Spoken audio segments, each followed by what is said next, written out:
Hi, everybody. I'm Tony Wilson with my good friend and co-host Adrian Wright, and this is the Supernatural and Beyond. Well, today we have a very, very special program. We have a very, very, very special guest. I've been wanting to get this guy on for a very long time, and finally we got him. Yes. My good friend Nas has joined us today. We are actually ministry partners. We go out and we just, share the love of the Creator God with people and the good news of the Messiah. And just want to introduce him right now. This is Nas. Hey everyone, it's a pleasure. Thank you, Adrian. Thank you. So you might have noticed an accent. Nas, why don't you tell us where are you from? Hi everyone. Specifically, I come from Cameroon. Cameroon is part of Central and West Africa. I was born and raised there. That's where I come from. I've never been to Cameroon. I have friends from Nigeria. I know a little bit about South Africa and Tonga. I know some of the geography, So, like Cameroon, is it like where in Africa?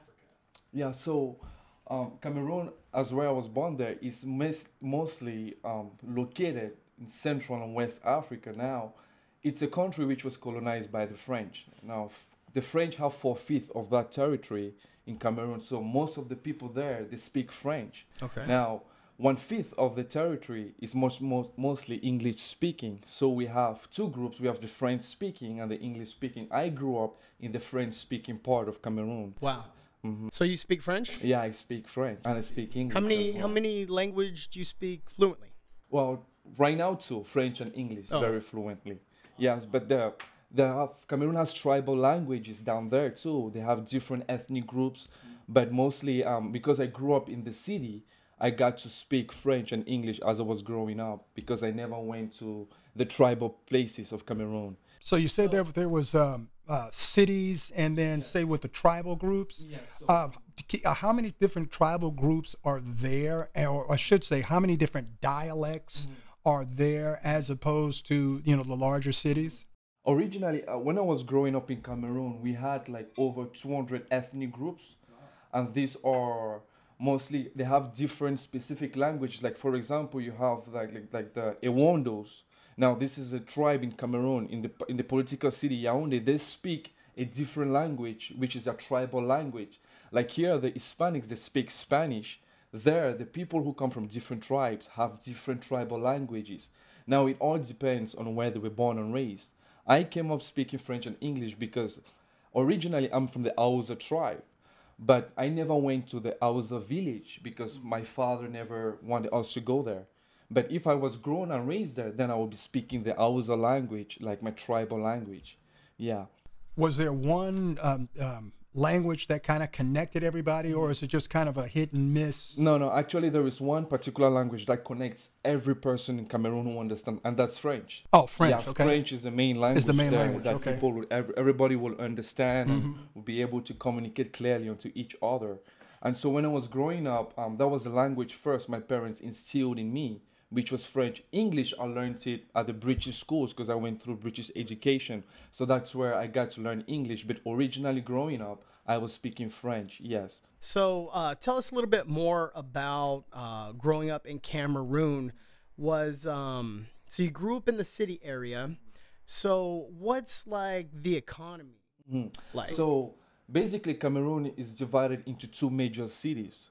Now, you have the political capital, that's Yaoundé, and you have the economic capital, that's Douala. Now, in Yaoundé, it's where every political activity is going on. You have the Senate there, you have the president's house there, and that's where every elections of political officials goes down in the political city, Yaoundé. Now, that's where I grew up. I went to high school in Yaoundé, the political city.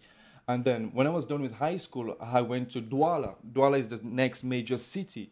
Now that's the economic capital. There you have every kind of trade coming in from the country. You have agriculture, you have investments, you have mining. It is right there, the center and the peak of the money investment in Cameroon comes from. So I went to the economic capital after I was done with high school. I went to university there in Douala. So I lived in two cities, Yaoundé, which was the political capital, and then Douala, the economic capital. Yeah. Where So what's the culture like with the people? The people that are they're business people, obviously, and then in the, I guess, outside of the cities you have like the rural areas where there's like more of the tribal peoples.